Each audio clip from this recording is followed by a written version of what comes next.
As we usually do, we're going to read inside, translate, and I'm going to incorporate as we go along some practical halachic applications that come from this. And yes, daily. Sorry, yeah, He's trying to give us a jab. The practical application that comes from this, as we spoke about it, much less in your kitchen because salting doesn't happen in our kitchen that much, but there's going to be some examples. For example, if you had salted cheese that touched meat and vice versa, it's ordinarily cold touching cold, you wash it off, you're good. But if it's a salty food item, now you might be running into something. So we'll touch upon that as we get there. But the practical stuff is not very common in your kitchen, but nonetheless. So I think it's much closer though to have more like fish and meat touching, like salted. salted, but there's a kosher issue there. No, I'm just saying.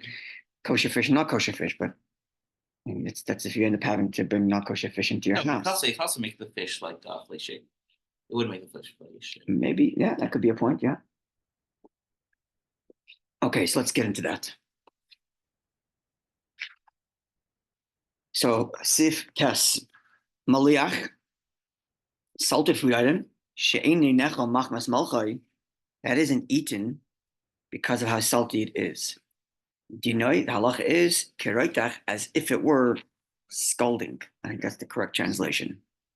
Even though they translate it as boiling, right? It's not boiling, which is boiling hot. It's not boiling as in boiling in the water, because that would be mavushal. It's boiling as in boiling hot. So I think the right word in English for that is scalding. Umaflit, and therefore causes food to be extracted, flavor to be extracted.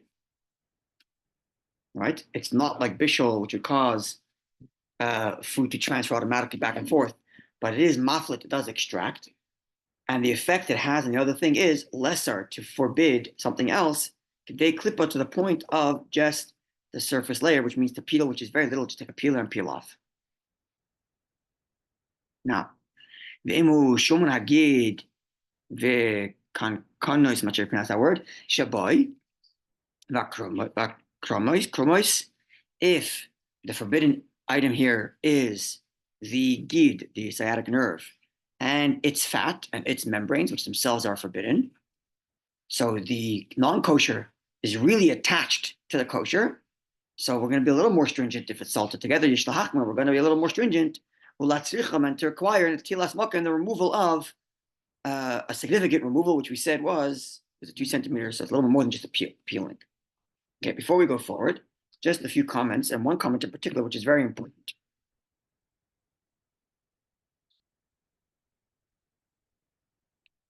Two comments. Firstly, it should be noted that, there's a principle we already spoke about once before, which is relevant now as well, namely that here in Taruvos, we're dealing with non-kosher coming in contact with kosher. So as long as it's transference of flavor, the item is not kosher. When it comes to milk and meat, however, nothing inherently is not kosher. It's only in its mixture that becomes not kosher. Biblically speaking, the only milk and meat mixture that becomes non-kosher is cooking. And therefore, the salting transference between milk and meat is rabbinic. And that's relevant, as we discussed later, when we talk about the practical applications of the laws of Moliach as it relates to milk and meat. We have to remember that prohibition is rabbinic, and that could help us be lenient in some cases. That's comment number one. Comment number two is, and it's not in the Ramah here, is as follows. The Ramah is pretty consistent in his thinking. In the same way, he's the one that keeps on telling us, as he's going to tell us again, that we don't know the line exactly where to draw between fatty and lean. Right? We're going to come to that soon, as we did already previously. He also says we don't know the line between something that's so salty that you can't eat it. For one person, it's more salt. For one person, it's less salt. So where exactly is that line between that's so salty you can't even eat anymore? So therefore, he says, any salting, so long as you can taste the flavor of salt in it, we treat it like it's fully salted, which would mean we're going to be much more stringent. And the practical examples that come up later, salted cheese, where it's not so salty you can't eat it. It's meant to be eaten as salty cheese, but you can definitely taste it salty. So For the Shulchan Aruch, we'll get to soon, the Sfardim might be much more lenient there because it's not so salty. But the Ramah is going to be more strict because the salt is definitely a discernible flavor, and therefore he's going to treat it as if it's salted to extract flavor. Yeah, clear? Okay, that's important.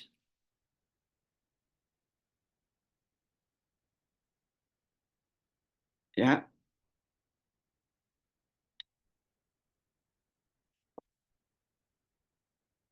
Okay, now brine, okay, we'll leave that alone for now.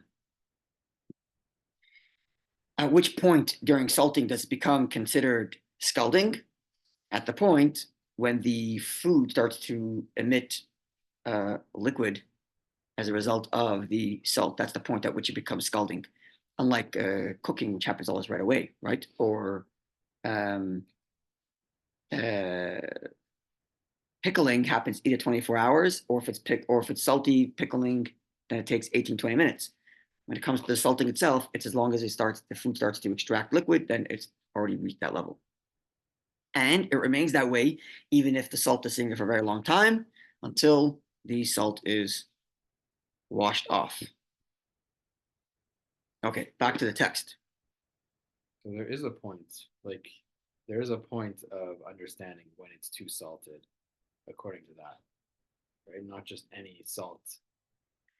Extracting liquid? Yeah. Even foods that are edibly salt will emit liquid as a result of the salt.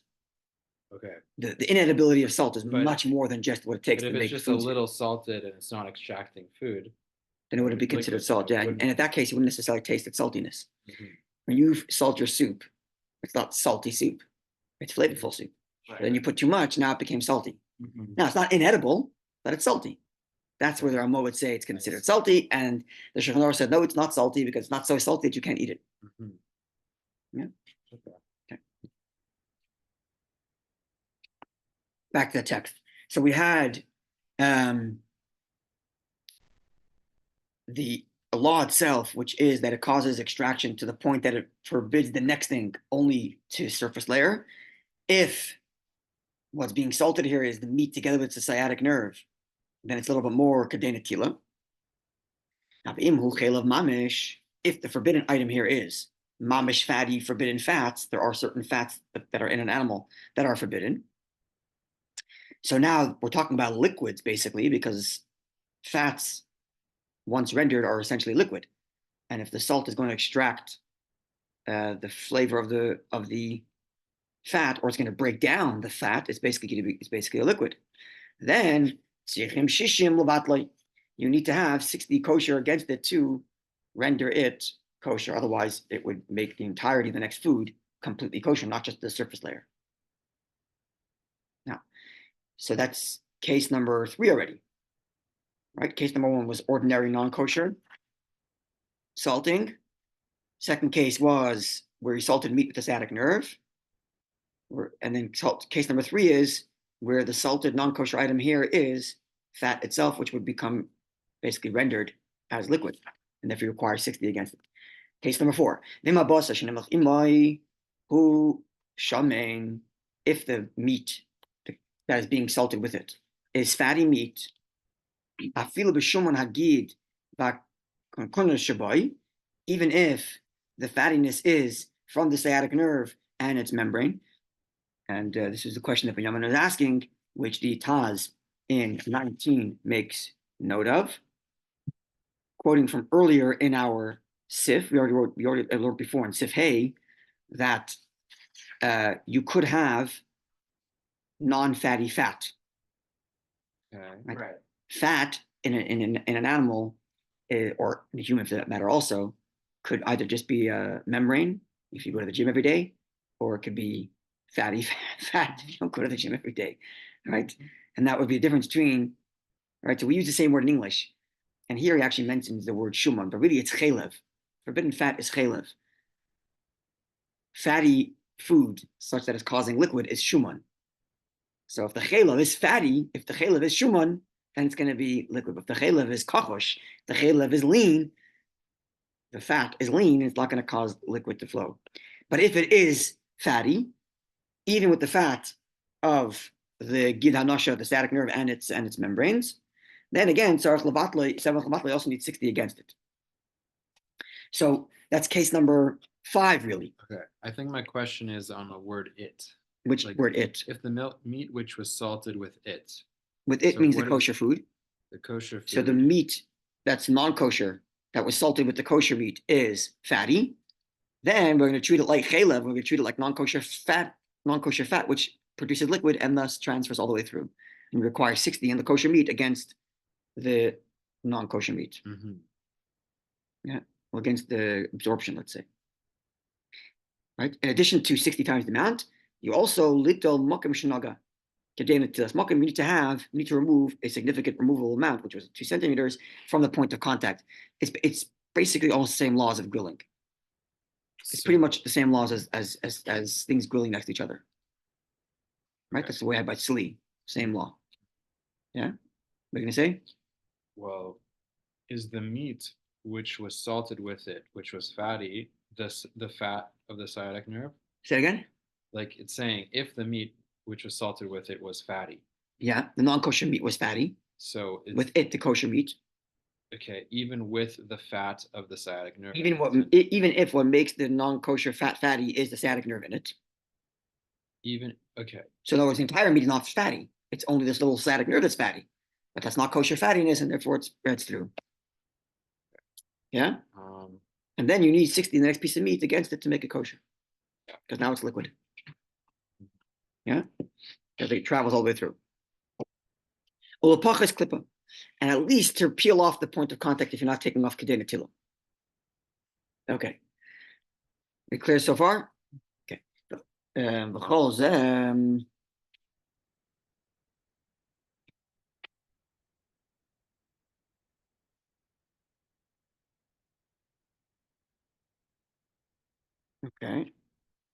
We'll get in a second. All of this is le'inyan chaticha atzma, is with regard to the law of the piece of meat itself, which was in contact with the non-kosher liquidy stuff, which is the fatty stuff, either the fat of the sciatic nerve or the fat or non-kosher fat. Now, with respect to the other pieces of meat that were salted together with it, assuming they all touched this thing, yeah. If each individually doesn't have 60 times against the non-kosher, asuras, each of them are forbidden, whichever one came in contact. The aim is they don't combine all together to produce 60 to nullify the fat. Each individual piece of meat must have its own 60. Why? Because fat will not travel between one piece to another piece below right without some liquid between them. And here you don't have them. You only have liquid at the point of contact. You don't have liquid in between the other pieces of meat. And therefore, only each piece of meat has to have its own 60. This is so far the first case, I think, where we have the Shulchan Aruch more machmir than Rama. Right? I don't think we had that yet. Now, that's halacha 1. Halacha 2, if he's not sure if it touched all of them. It may have. Kulan asuras, they're all forbidden. Because each and every one is a 50-50 chance that it touched or not touched. And because each individual piece of meat is 50-50 against either touched or not touched, therefore you treat it as if it did, and we are stringent to make them all forbidden. Now, if I know it only touched one, but the you don't know which one it is. So here, it's not that each one is 50-50. They're actually the ratio is much less. Yeah. Because it's, in the first case, what was it? It touched, I'm not sure if it touched all of them. It may have. So each and every one is a doubt whether it touched it or not. In the second case, I know it only touched one. So each piece of meat is not a 50% chance. It's a much lower percentage chance. If it's 3 pieces of meat, it's 33.3. Right, like Batal, we're saying Batal Baroiv. Batal Baroiv. Correct. I'm explaining the principle of Batal Baroiv. Where's the doubt stemming from? In case number 1, the doubt is stemming from this very piece of meat itself. Did it become not kosher or not? Then we have to go stringent. In the next case, I don't know if it touched every single one. I know it touched one, I'm not sure which one. So the doubt is not on this piece of meat. The doubt is on all of them, any of them, which one of these had a contact. Specs figure? Not a specs veka, but it turns it into a lower probability, not a 50-50. Not a double. Why? Because what's the double doubt? So you're not sure which one it touched? That's one doubt.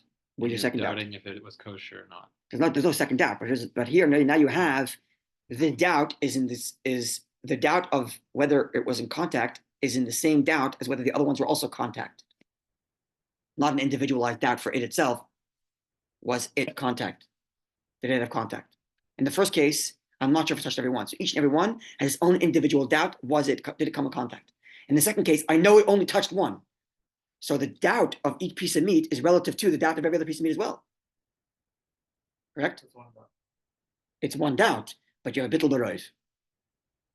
Each piece of meat is nullified to all is of a too low probability to make it not kosher. Yeah. So if I know it only touched one, and I don't know which one, they're all permissible. The chad betray bottle, because one item within two others, so now it's in a minority, it is permitted. Even if each piece is a piece worthy of note. This is a principle we're not going to elaborate on now, but it's going to come up a lot later, especially in milk and basar b'chalav, something called chaticha roy liskabed, which is ordinarily, let's say, even in the principle of nullifying by 60, it's going to come up in actually in Kovov. Kovov is din heit mebatel b'shishim.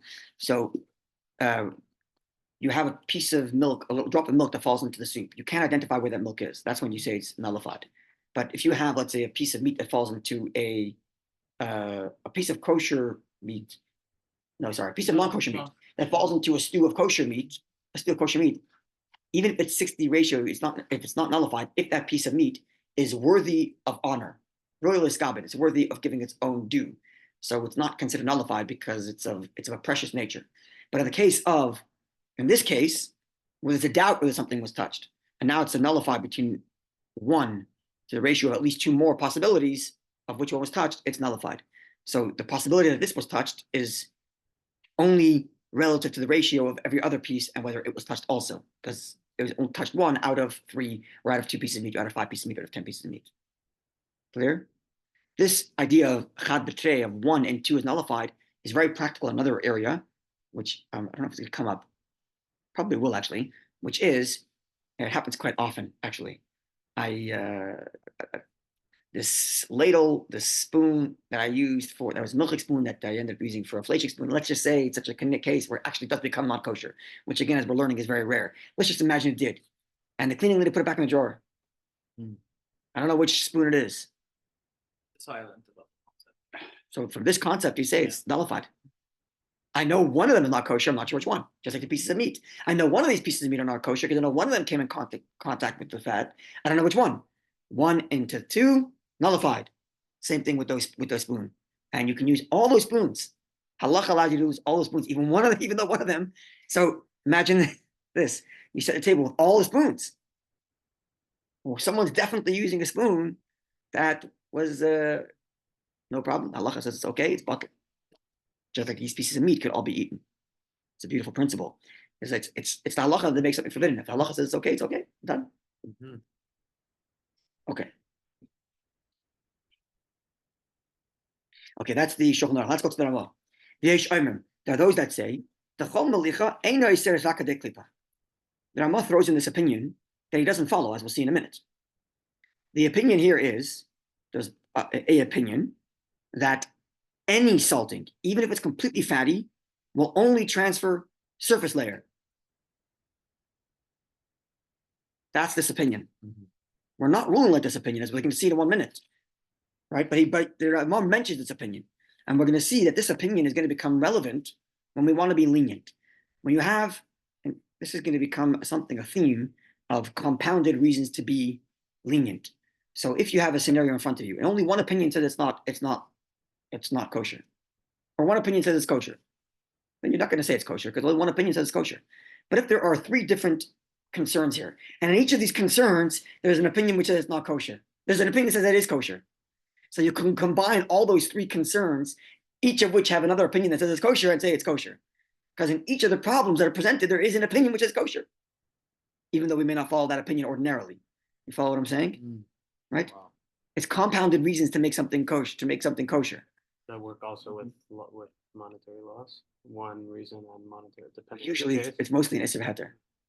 Actually, in Hilchos Nida, you have it also sometimes. Hilchos Nida. There's three machlokes about this case, and each of the, even though individually, if the issues were isolated, we go by the stringent opinion, because there's all these three came together, and you have three opinion lenient. That can happen. So the Ramah is giving us this opinion, even though you can reject it, because we're going to see that you can use it. It's called a sniff lahakal. You use it as a support when you want to be lenient, because anyway, there's an opinion that says it only goes to the surface layer, right? And that's this opinion. So there are some opinions which say that any salting, even if the food is completely fatty, will only prohibit to a surface layer. Right? In parentheses, the sources. But why? Sorry? Why? Like what? Because the Gemara makes no difference between fatty and lenient. The original Gemara we learned last week just says, right, that didn't make a difference between them. So like, I guess you're visualizing like when salted, there's not that much that's going to come out. Yeah, it's just not strong enough to make extraction that much. And also remember, it's only the salting capacity, as you mentioned in last week's shir, and earlier this week in the shir on Sunday, it's really only extracting. It doesn't necessarily cause absorption in the same way, Okay. right? So if you go by that principle, then unless the other thing is hot, how is it absorbing, right? So you can make the argument for this opinion. And you see in the parentheses the list of people. It's not like they're not nobodies. This is real opinions. Yeah, Tor, the Mordechai, the Ran, Rashba. Okay.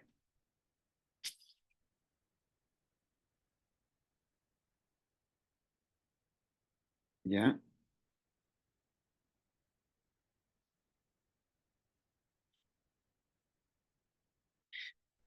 Now says that continues the Ramah. Ulafi. Now, even though I just told you this opinion which says, so the Ramah is not like clear, you don't get it right.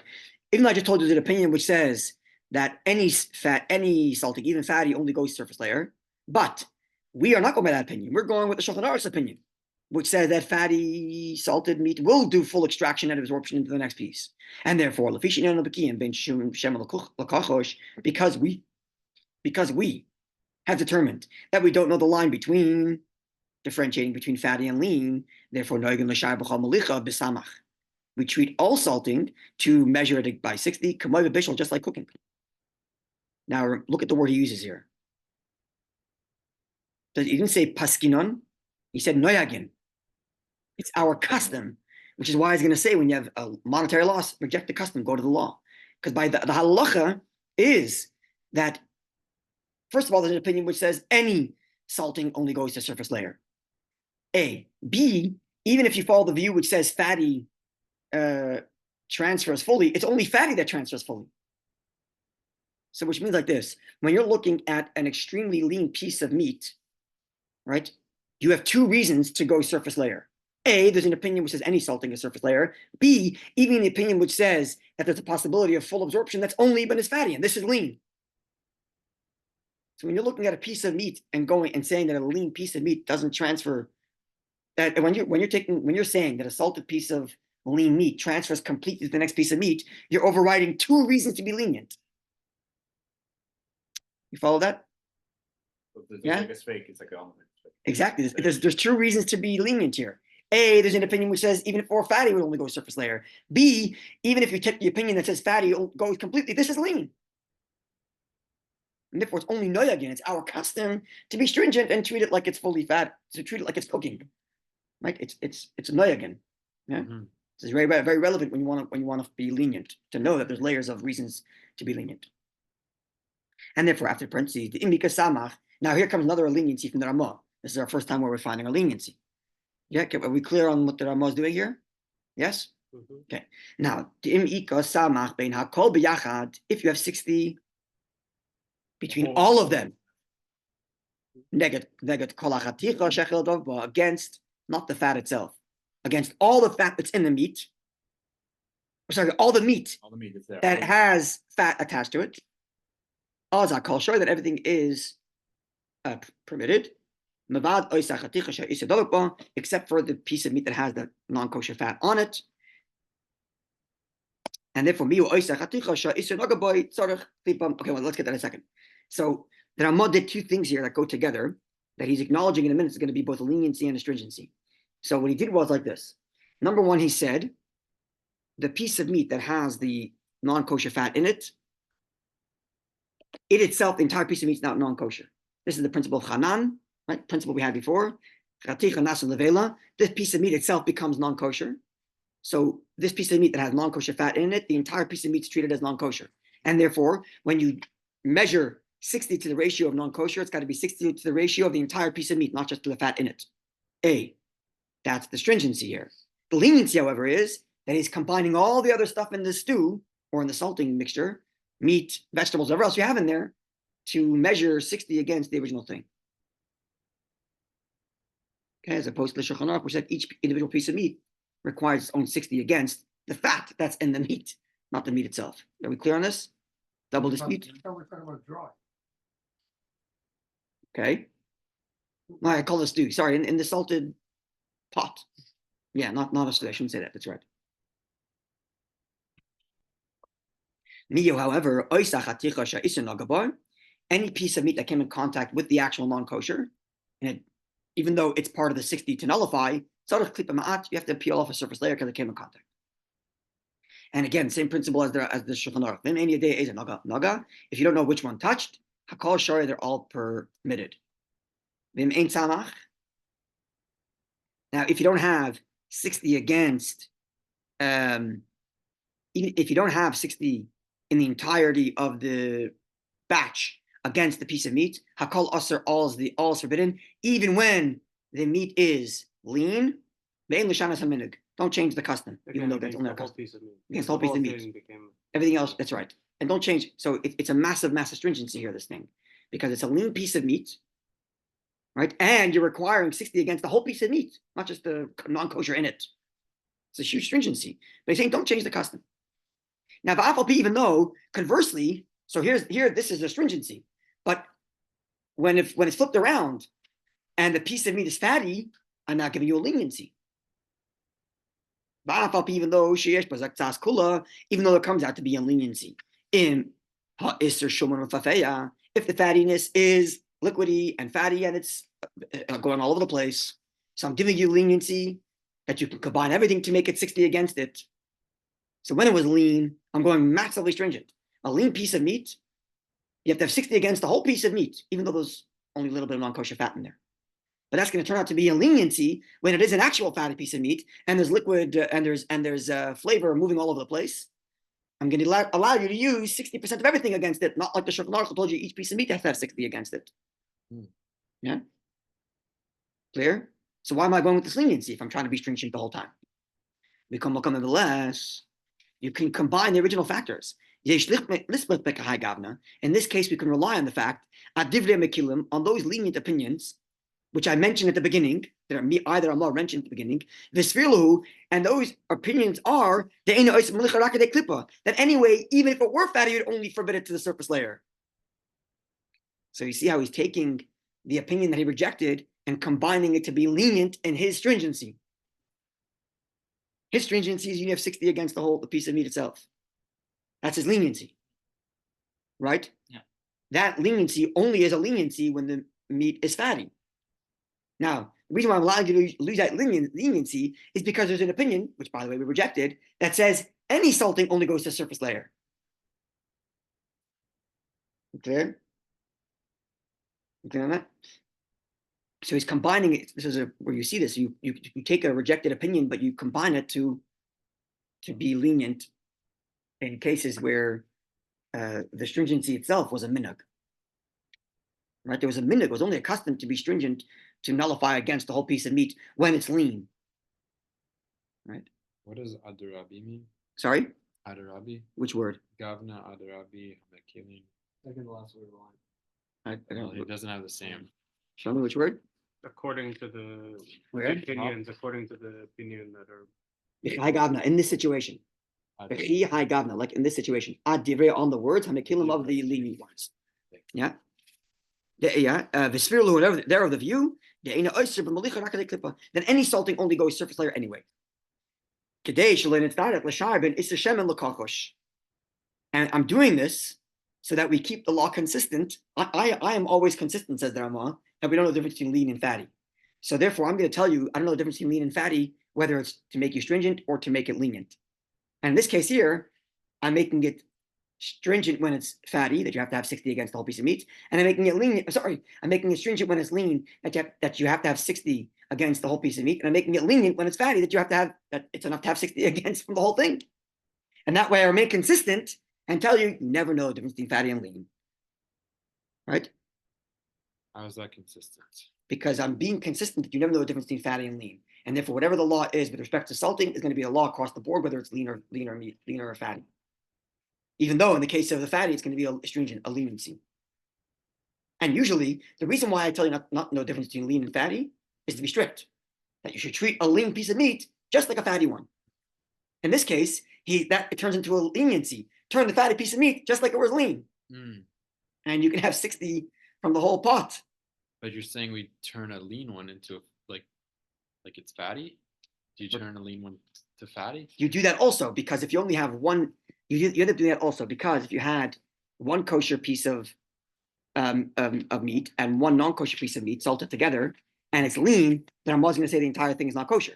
So the comparison of lean to fatty also became a stringency there. But when your pot is bigger and you have a fatty piece of meat, it becomes a leniency. And I'm going to allow you with that leniency because I want to make consistent, but I never know the difference between lean and fatty. Because anyway, there's an opinion which says that the whole thing is anyway, then you don't need 60 against it. You only need a surface layer. Right?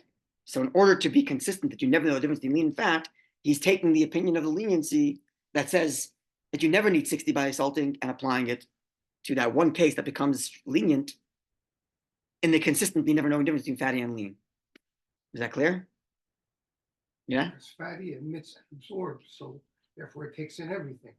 Therefore, you're saying all the pieces have to be 60 against that one He piece. said the same thing by lean too. Right. That all the pieces have to be 60 against the entire piece of meat, which was a stringency. Right.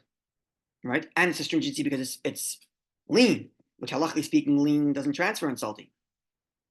But because I don't know, right? But it ends up being a leniency when you have it fatty. So this is Going back to, we can't distinguish. correct. So in other words, the Ramah is saying that usually my inability to distinguish between lean and fatty makes it stringent that I'm treating lean like it's fat.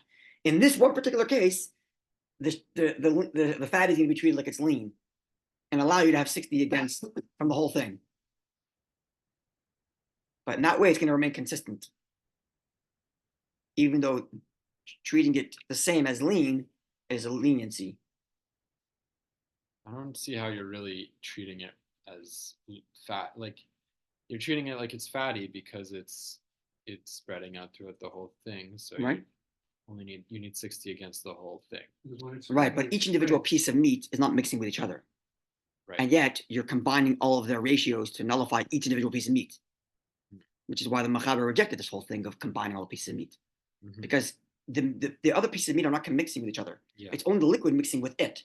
So their combined flavors shouldn't nullify the 60 that's inside of them because they're not borrowing from the other ones.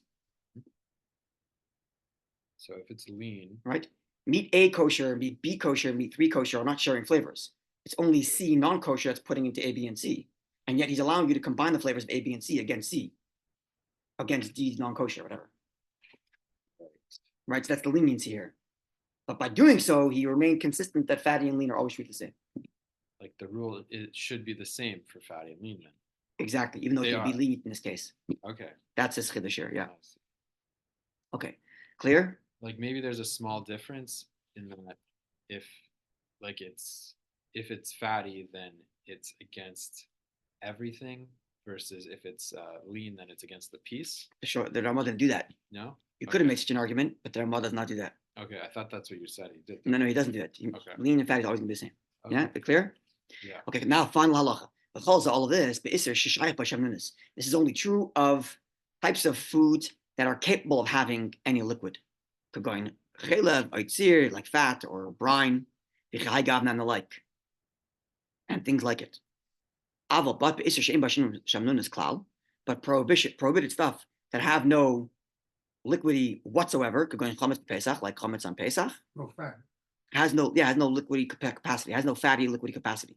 So I couldn't even make a distinction. We had this earlier by grilling also, that if you're toasting, Like 2 pieces of cheese. yeah, if you're cheese also, yes, cheese has no fatty also. We mentioned that last time, or which doesn't have any fat to render into liquid, like chametz and Pesach. All agree. The salt will not prohibit. Only that which is next to it, only up to a surface layer, because again, that's the halacha really. If it's lean, and these things can never be fatty. Okay. Can I read through this quickly because it's most of the citation. I'm Ba'arachaim, see Arachaim, Halachas Chametz, laws of Chametz, Ketch Nogan, how we practice. See section 64 with respect to prohibited fats that have been left along with the meat that is being salted. And Yeshomim, there was a sib that has some rubbish to hatter, the Moliach de Klippa. There are those that's okay. No, 1 second. There's another halacha. Yeshomim, so some say, if there's a great loss, there's great monetary loss in this business, then Yesh Lahatter Moliach de Klippa.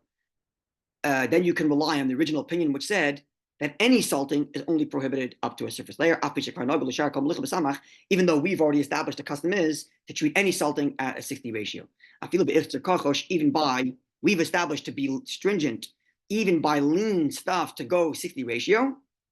But in the case of a loss, of a monetary loss, you can rely and reject our custom. So certainly, if the prohibited food is lean, where we said before it's a double stringency, because to begin with, there's opinions which say it only goes to a surface layer. B, even if you say that there are, even if you What say does he that, mean by lean here then? okay, so then in this case, the rabbi, saying or what the one the who's world the one who's thinks making the halachic ruling has to determine that it's lean. Lean, monetary loss, so reject the custom and only forbid it surface layer. Okay, clear?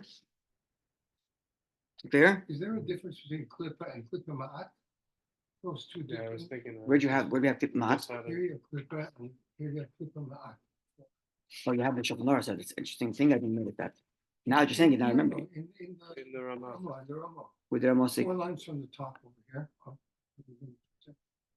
Mi U'Osef Patigasha Isra Naga Yeah, Batir Klipa Ma'at. Oh, that's from the there. Yeah. I don't know what that means. Eastern Nagaba. Good question, I don't know. So and then there's klippa and there's klippa ma'at. Good question. I don't know the answer. Same thickness, different thickness? I don't know because the klipa is ma'at. You take a peeler. I'm not sure how much less ma'at you can get. I don't know. Good question. I don't know. Don't know. Okay, so there are just some true practical things that come out of this whole salting thing. And kind of a recap. So first of all, so let's just, we're gonna have less time. I don't want to finish everything. Okay, so if you had 2 pieces of meat that were salted together, and it turns out that one of the 2 pieces of meat turns out to be a treifa. So you're salting 2 pieces of meat in the abattoir, and one of them turns out that the lungs that you found in the other half of the factory is punctured. So now you salted kosher and non-kosher together, right? So we know the difference between lean and fatty. The whole thing becomes forbidden. When I was at by Vosner, this guy dying here, I went once for Shimush, and he mentioned this case that came up in Montreal here. And what would be the reason to be lenient? Big monetary loss. And he said, I think this was the case. He said that essentially today you don't really have major monetary loss in these regards because you just sell it to the non-Jew. Sure. The old time, the monetary loss meant that the whole town wasn't going to eat meat for Pesach because you don't have another cow. Right, now this- But over here, whatever they sell to, you shecht the next 10 cows in 20 minutes. And this non-kosher one, you'll sell it to the non-Jew next door. It'll be fine. You'll lose a bit of money, but it's not a big deal. It's marginal. The loss is marginal. Selling it at it's marginal. So just I actually heard of a case in Montreal that happened like that. Not that anybody us would know, but it happened. Okay, likewise, if it comes to basar b'challah, you have milk and meat. Now you have a salty cheese that touched meat. What happens to the meat? And what happens to the cheese? Anyone? So the cheese stays fine and the meat is not kosher. The meat, the what? The cheese is fine. The cheese and is fine. The meat is not kosher. The cheese you just have to wash off. Salted cheese, but because it's giving out the flavor, and because we know the difference between lean and fatty, the whole piece of meat is non-kosher. Because we But the don't know salt, the difference. because we go by the Ramah, we know the difference between lean and fatty. So it doesn't matter what kind of piece of meat it is. The whole thing's gonna become non-kosher with a salty piece of cheese that touched the meat cold. And because we're taking the Ramah's view that we don't necessarily treat it, it doesn't have to be so salty that it's inedible. Right? Okay, it's a practical thing. Yeah, unless of course it's completely non-fatty, like bread, or if there's monetary loss, which we discussed. Yeah. It's still confusing. Wait, so that's the halacha that doesn't have to be so salty that you can't eat it? Correct. That's the Ramah's view. That's the Ramah's view. All cheese would be salty nowadays. No, Not 'cause you can taste necessarily. it. No, you taste it to You taste taste salty. it. Not all cheese tastes salty. Taste salt. There's salt in every cheese. You don't taste it. No, it's Feta not- it's not- cheese, feta cheese. Sorry? Yeah, feta cheese is a salty cheese. Correct. So if you had a feta cheese that touched a piece of meat, the whole piece of meat become non-kosher. That's pretty wild, right? Yeah. Okay. Let's go. Wait here 1 second.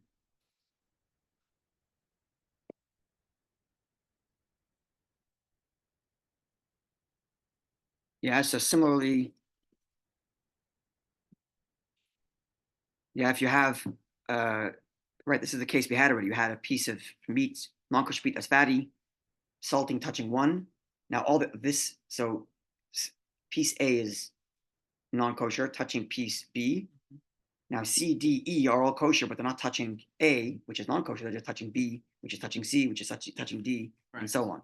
So as long as you have 60 against all of them, this is the leniency of the Ramah against it's kosher. Yeah. Even the one that touched it. Sorry. Even the the only one that touched it is correct. That's the big leniency here. Okay. So what if you had 60 to the cheese? In the meat. Oh, that would be fine. Get 60 to the cheese, then it would be fine. Yeah, correct. Good point. Very good. Okay, Sif Yud.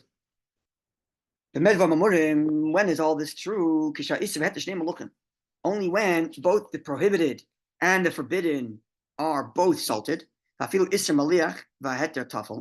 both of them are salted, then they both have pores opening, and therefore the extracted flavor of the non-kosher will enter the kosher either to a surface layer or to the 60, depending if you're Ramah or Shulchan Aruch, lean fatty as we described. Even if the forbidden is salted, which is extracting the flavor, and the permitted is tafel, it's unsalted, then as well there's a transference, because again the main property of the salt is to extract. But if the permitted is salty, and the prohibited is unsalted, all you need to do is wash it off, which is why your cheese only needs to be washed off when it touches the meat. There are those that are forbid when they both touch each other, but you can be lenient when there is monetary loss. Now, something here that I want to share with everybody. Oh, this is the keli. Sorry, it's before. Now, if you the Ramah just said that for touching each other, you're only lenient when there's monetary loss, right? Which means if your cheese touched your meat, you should throw them both out. You should throw them both out, unless there's monetary loss. Yet the Ramah in a different work, Teres HaChesed, he follows the Shulchan Aruch that if the permitted is unsalted, there's no reason to be stringent even without monetary loss. So even though the Ramah here writes that you to rely on monetary loss, the halacha is we do not need monetary loss to be lenient. We're always lenient if the kosher is unsalted, or in this case, cheese touching the meat. Yeah, If the kosher is unsalted and the other piece is salted, it's giving it out to the kosher, correct. okay? And that's still okay, you're saying? No, other way around. I'm sorry, other way around. So I'm sorry. Yes, I'm sorry. The kosher is salted. The unkosher is non-salted. The non-kosher is non-salted. Right. The Ramah said that if they You're touch, giving you to should the- be to the lenient non- only if it's a lot of monetary loss. Not absorbed. But elsewhere, he rejects what he wrote here, and that remains halacha. You don't need monetary loss to be lenient when the non-kosher is the one that's unsalted. Yeah. Okay. Okay. Now there's all these halachas about if the let's say you have a salted piece which touches something that's not salted, but the thing that's not salted is a liquid. It's a soup. Non-salty is soup. It's a complete liquid. Right? Then the salty piece of meat will definitely give off flavor fully, completely into the soup because it's a liquid. Right? Because you actually have pieces of the liquid that's going into the piece of meat and so on. Are we talking about salted or not? A salted piece of meat, let's say, that goes into a soup. Kosher salted. Yeah, which goes into a soup. In this case, it's going to be complete transference. And some say even the reverse. If you have a salty soup, And there's the soup klirisha? doesn't make a difference. Because salt, the salt is doing the exfoliation. The non-kosher meat is exfoliating. The non-kosher meat is exfoliating, right? Right. Because it's salty. Now because it's going to a liquid, that exfoliation is being completely absorbed throughout the whole soup. Right. So in that case, you definitely need 60 against the whole thing. You have no surface layer to peel off. Right. Right? And some say even the reverse. If the soup is salty, the kosher soup is very salty, and a non-kosher piece of meat goes into it, then it too would cause, because the soup itself is salty, will cause extraction from there are those who are astringent there as well. Okay. So now add that to your cheese and meat scenario. You have a salty piece of meat that touched a fleishik stew. Salty piece of cheese that touched your fleishik stew. Now what? So before we had the salty piece of cheese that touched your piece of meat, and we said that the meat will become non-kosher. The cheese only has to be rinsed off. But here, now it went into liquid. Goes both ways. The cheese also has to be thrown out. That's correct. Correct. And the same thing in the reverse. If you have a piece of cheese that falls into a salty stew, also going to cause, at least according to one opinion, cause full extraction. All right. So salt plus liquid could be worse, could end up causing both ways. That's right. Okay, Yud Aleph. I'm running out of time. Let's finish quickly. I don't like going more time. Moliach that which we said, that prohibited salty stuff. And so the Isser is salted. The heter is tafel. The heter is unsalted. Sh'imu shumon. Now, if it is fatty, what's fatty? What's fatty? The Isser, the salted forbidden. And therefore, you require 60 to the ratio in the kosher to nullify it. That's dafka. This is only specifically Kishaya Isser HaMaliach Lamato. If the prohibited salting food was on bottom, the heter tafel l'mayla, and the kosher non-salted was above it. We shouldn't tata gover because we go with the principle that the bottom overpowers and the flavor travels upward. But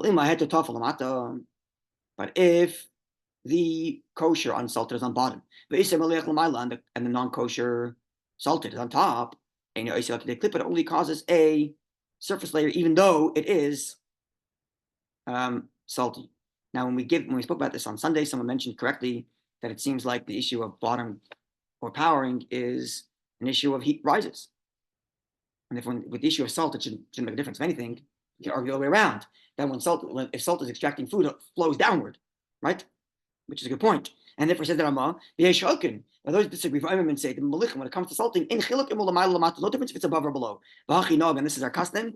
And according to our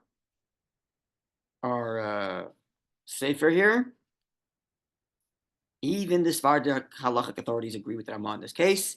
And when it comes to salting, no difference between that which is below or above. Even though the Shulchan Aruch here says we do have the principle of tatag. When it comes to Ashkenazim, even in a situation of great monetary loss, will still be stringent because that's their original halacha. Whereas Farda might be lenient when it comes to monetary loss because they'll side with the Shulchan Aruch. Okay. Yud Beis. Sorry? Okay. Yud Beis. Gvino shenasa b'tfosei of the chavim. Salt, a cheese that was made in tfusim are how they translate the word. Tfusim are like molds. Yeah. They're like cookie holders, you know. But tfosei of the chavim that they're made in molds of non-Jews, even though they were salted. Whilst in those dishes, they are permitted, because as the principle we learned on Sunday is, ein melicha b'kelim. There's no salting. Salting is not strong enough to extract any flavor from a vessel. And he concurs with the Shulchan Aruch.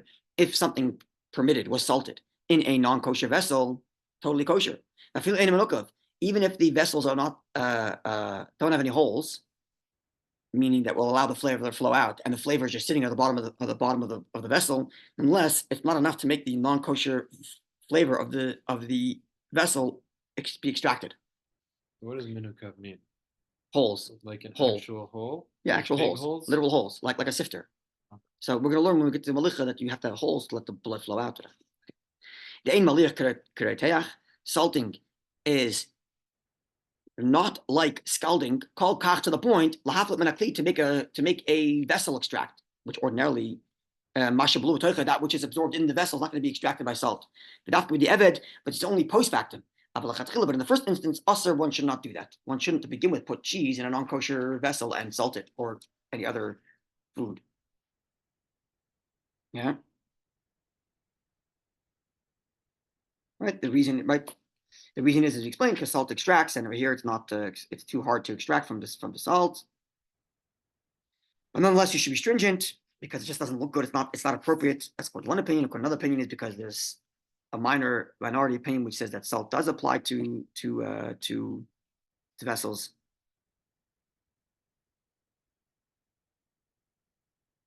Now, what happens the other way around? You have salty non-kosher food that was left in a kosher vessel.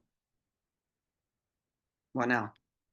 So salting does not make the food extract from the vessel. Will it make it absorb into the vessel?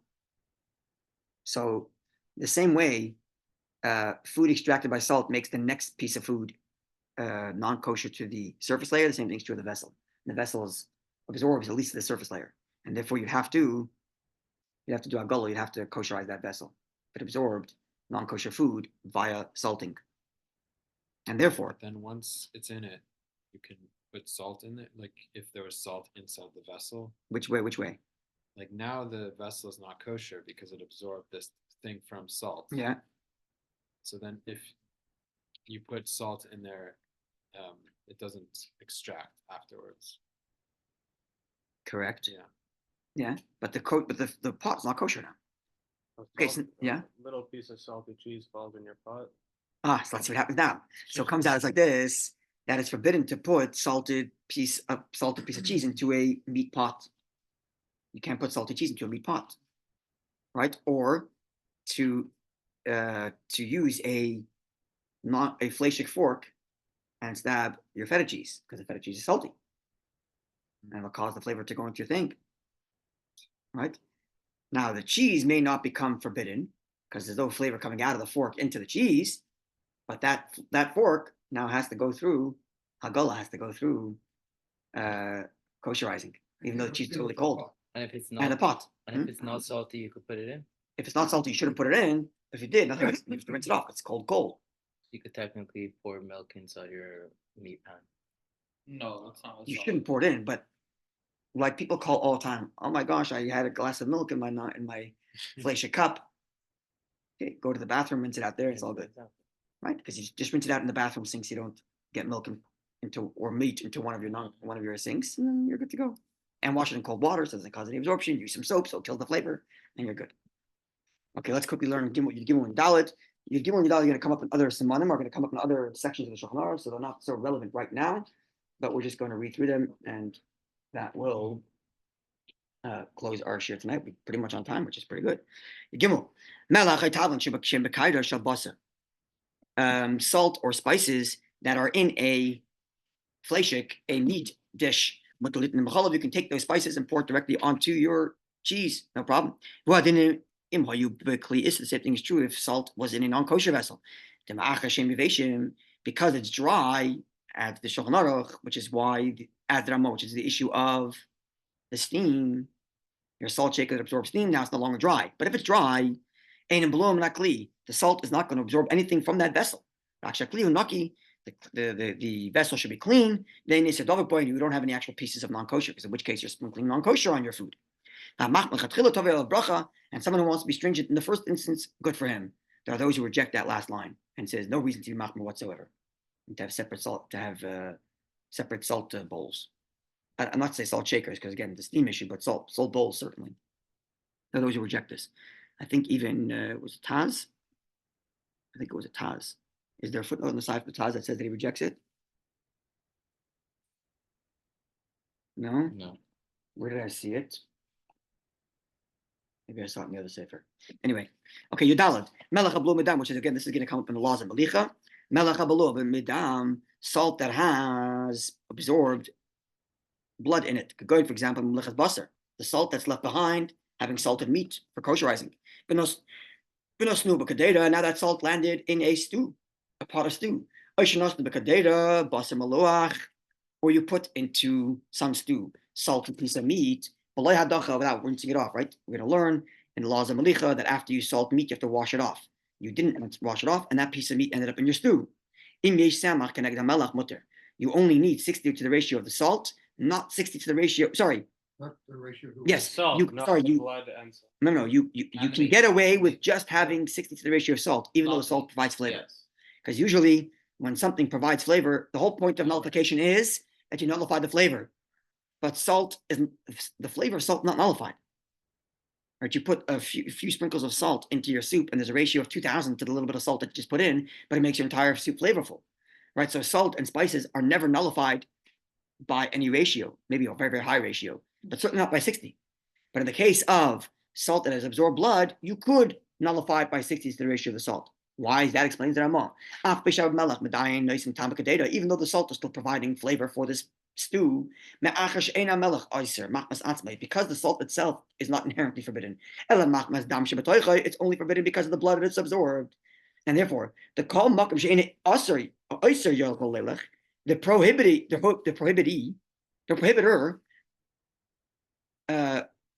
the place to which the prohibitor can go, the place to which the prohibitor cannot go, the prohibitee will not go further. So the blood that's in the salt only goes to the 60 ratio. The salt goes further than 60 ratio. So the salt, which has been prohibited by the blood, cannot go farther than the blood itself. And because the blood can only go to 60 ratio, therefore, as long as you have 60 ratio to the salt, you are kosher. 902. That was pretty good. I thought it was 60 times the blood, and not the salt. Right? The explanation. So it seems like therefore there's no more you don't have any actual blood yet. You don't have any actual piece of blood there. But the salt has absorbed the blood. And therefore, how do you measure the 60? So you measure the 60 of the salt. Even though the salt is still providing flavor. The salt fell in. The salt that was used for not the liquid. no, exactly, not the liquid. The salt that was used for salting, so it's has blood somewhere absorbed in that salt, that was dumped into your stew. So even though the salt is providing flavor to your stew, so long as you have 60 to the ratio of the salt, it nullifies whatever flavor of blood that would have been in there. Right? Only because of the blood that absorbed in it. I don't have any actual mamash of blood. It's a flavor of blood absorbed in it. So I nullify the flavor of blood, even though I haven't nullified the flavor of salt. But I measure the ratio of nullifying the blood by nullifying it to the amount of salt that's in there. Fair? So the salt itself, there's no piece of blood in there. There's no actual liquid of blood. It's just salt. The salt has blood flavor. Yeah. And how do I measure the ratio of nullification of that blood flavor? So By measuring it against the salt. in itself wouldn't be a problem. Sorry, the salt itself wouldn't be a problem. Salt in itself. No problem. No problem. It's only because it absorbed blood. Ordinarily, we would say salt couldn't be nullified with. Exactly. 60, but this salt anyway isn't the problem. Exactly. It could be nullified with what? Correct. Okay, The only other example would be if someone used salt for Avodah Zarah. okay, so now No. let's go to the next one. How do we get to the 60? I would have thought 60 on the blood. I don't have blood Whatever to was measure. left in I don't the have blood to, salt. that's the point. I don't have blood to measure. You have something in the salt. No, but the blood salt- The is absorbed. The blood's absorbed in the salt, so I don't have any measuring. That's absorbed in the salt. So I don't have any measure. I don't have any measure of the blood. But that never bothered us before. So Right. that we couldn't measure something never bothered us before. Well, sometimes. We couldn't. Okay, let's just imagine it's chati. Okay, so let's imagine that the salt is chati. Theoretically. Okay, so let's say. we could- So let's go this further down. Let's say the salt became chati chanas nevela. Okay. Let's say the salt became chati chanas nevela. I still only need to be 60 ratio to the salt, even though the salt is still providing flavor, I see. because the thing that it absorbed that made it forbidden cannot go farther than it itself would have gone on its Cannot own. exceed the- Exactly, it cannot exceed. It's the salt. Yeah, cannot correct. exceed the salt. It cannot now extend its prohibited exactly. It cannot extend its prohibited property because of the salt. 60 times that would be, Exactly correct. Even though it's still providing flavor. because it's salt. 'Cause it's Salt's salt, not but not the problem. blood. Salt- Correct. That's right. Very good. Very good. Beautiful. Good to knock everybody. Next week we go to Basar B'Cholov, Tzadik Aleph. Simon Tzadik Aleph. So next week is going to be Basar B'Cholov. Have a good evening, everybody.